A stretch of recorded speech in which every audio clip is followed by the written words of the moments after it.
A graça e a paz, amados. Vamos fazer um pequeno estudo hoje sobre João 1:29. Está escrito assim: no dia seguinte, João viu a Jesus que vinha para ele e disse: Eis o Cordeiro de Deus que tira o pecado do mundo. A expressão Cordeiro de Deus é aplicada a Jesus e refere-se à sua obra redentora. Ele é o sacrifício perfeito e definitivo providenciado por Deus para a expiação do pecado. João Batista utilizou literalmente essa expressão ao dizer: Eis o Cordeiro de Deus que tira o pecado do mundo. Porque Jesus é o chamado Cordeiro de Deus. Para entendermos completamente, corretamente o porquê de Jesus ser chamado Cordeiro de Deus, precisamos nos atentar a alguns detalhes. É preciso saber que os cordeiros eram parte importante do sacrifício do Antigo Testamento. Antes mesmo de Deus dar a Moisés as instruções oficiais acerca da religião judaica, lá no Sinai, a figura do cordeiro já aparece como parte do ritual religioso. Podemos citar alguns exemplos disso. Nos primeiros capítulos de Gênesis, encontramos Abel oferecendo a Deus uma oferta das primícias de seu rebanho. Pode ser visto em Gênesis 4, 3 e 5. Na ocasião em que Abraão ofereceu Isaque em holocausto, Deus providenciou um cordeiro para substituir o filho do patriarca como sacrifício. Pode ser visto também lá em Gênesis, capítulo 22, versículo 13. Na véspera da saída do povo de Israel do Egito, Deus deu instruções sobre a instituição da Páscoa judaica. Nessa ocasião, um cordeiro deveria ser sacrificado e seu sangue aspergido nos umbrais das portas dos israelitas. Assim, o anjo da morte passaria por cima da casa dos hebreus quando fosse visitar a terra do Egito e matar os seus primogênitos. Pode ser visto lá em Êxodo 12. A partir daquele momento, a Páscoa passou a ser uma das mais importantes festividades judaicas. Ela continuou sendo celebrada anualmente pelo povo de Deus lá em Israel. O Cordeiro Pascual deveria ser sem defeitos. Além disso, nenhum de seus ossos poderia ser quebrado, como está escrito em Êxodo 12, versículos 5 e 46 também. Lá em Números 9, 12 também pode encontrar várias referências podem ser encontradas.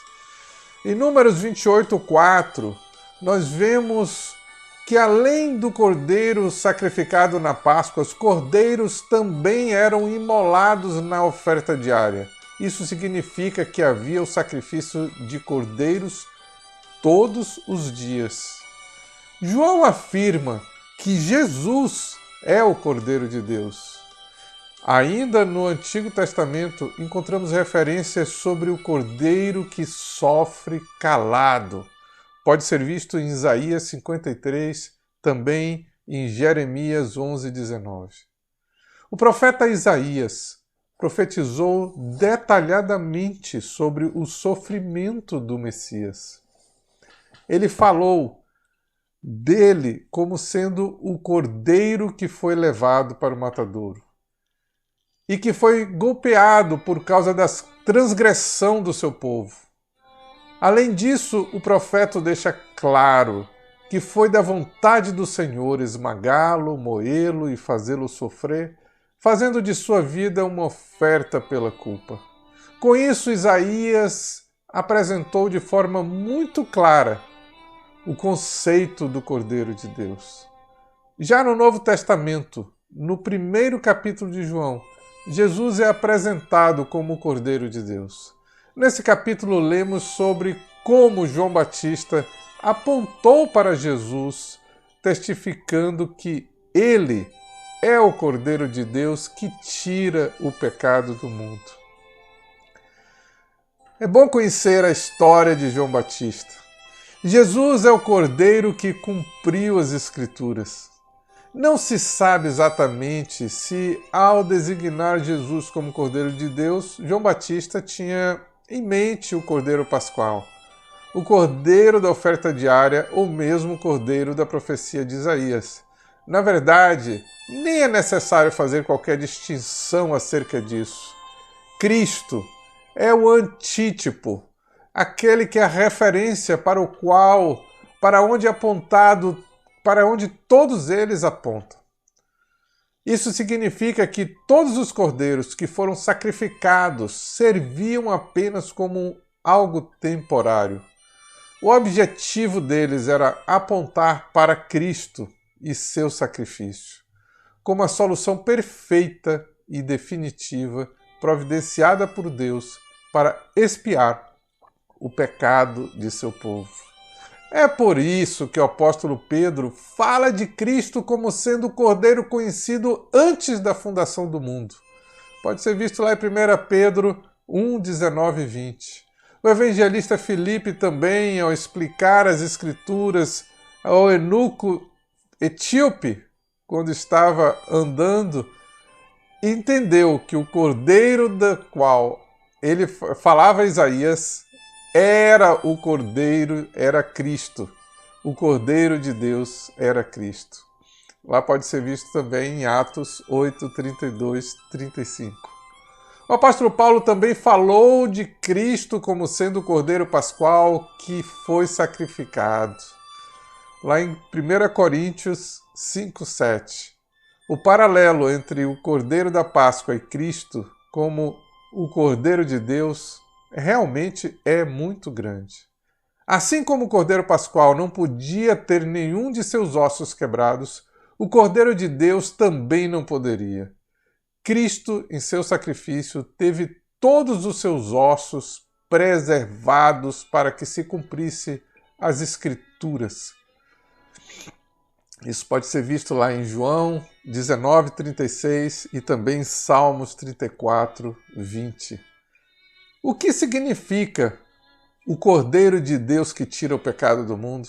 É importante entender que a frase, o Cordeiro de Deus que tira o pecado do mundo, não significa um tipo de universalismo. A ideia de que Cristo tirou o pecado do mundo inteiro e por isso todos serão salvos no final é estranha ao texto bíblico. Apesar de haver poder suficiente em seu sacrifício para tal coisa, definitivamente não é isso que a Bíblia ensina. Na verdade, no próprio Evangelho de João existem várias referências que refutam essa ideia. E pode ser visto em 1 João 1, 12, 13, 10, 11, 27, 28, em João 17, 9 e aí por diante. Para entender melhor o significado da sentença O Cordeiro de Deus que tira o pecado do mundo, podemos recorrer também ao livro de Apocalipse. Em nenhum outro livro da Bíblia, Cristo é designado tão frequentemente como o Cordeiro. O livro do Apocalipse diz pelo menos 28 vezes que Cristo é o Cordeiro de Deus. Se em outras referências Cristo aparece geralmente como o Cordeiro que sofre, no Apocalipse ele aparece especialmente como o Cordeiro exaltado e vitorioso. Assim, Cristo é o Cordeiro de Deus que se ofereceu a si mesmo como sacrifício propiciatório pelo seu povo. Ele venceu a morte e é o único capaz de abrir o livro selado com 7 selos. Se você quiser, pode dar uma olhadinha em Apocalipse 5, de 2 a 5. Em Apocalipse também 5, de 8 a 10, você pode ver que com seu próprio sangue ele comprou homens de toda tribo, língua, povo e nação.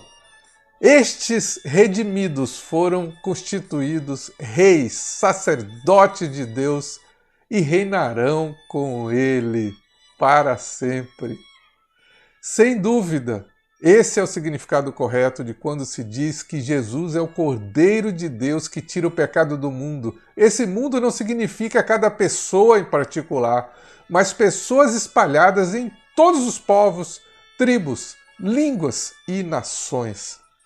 Portanto, quando João Batista apresenta Cristo como o Cordeiro de Deus que tira o pecado do mundo, ele não está afirmando que o mundo inteiro terá seu pecado expiado pelo Cordeiro de Deus.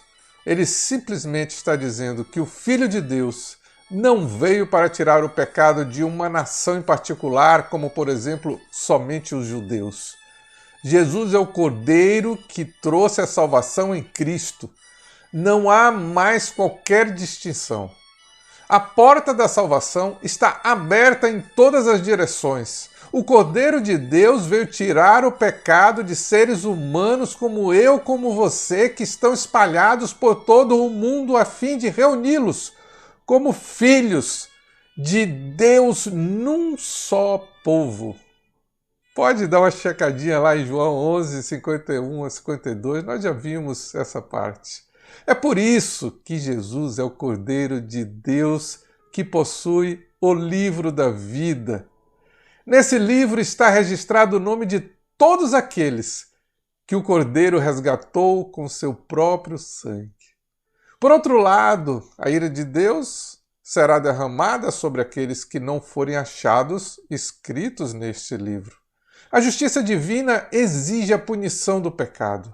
Assim, os redimidos têm seus pecados punidos na pessoa do Cordeiro de Deus. Já os ímpios, inevitavelmente, têm seus pecados punidos no lago de fogo, como está em Apocalipse 20, 15. Ah, queridos ouvintes, que grande revelação teve João ao encontrar-se com Jesus! Todos nós fomos condenados pelos nossos pecados e precisamos de um Cordeiro para nos salvar, levando sobre si a nossa culpa.